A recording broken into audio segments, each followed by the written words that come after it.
ஞானசம்பந்தர் பாடினார் திருவாரூர. உங்களுக்கெல்லாம் புத்தி ஒழுங்கா வேலை செய்யணுமா? நல்ல சித்தம் வேலை செய்ய வேண்டுமா? உங்க வாழ்க்கையில முன்னேற வேண்டுமா? பக்தியோட 2 கையில பூவை எடுத்துக்கொண்டு திருவாரூர் செல்லுங்கள். அங்கே இருக்கிற கோபுரத்தை பாருங்கள்.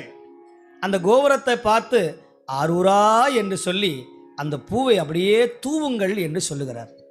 அப்படி தூணா என்ன கிடைக்கும்?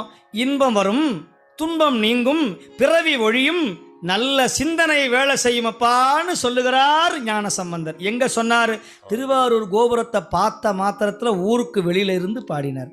சித்தம் தெளிவீர்கள் அத்தன்னாரூரை, சித்தம் தெளிவீர்கள்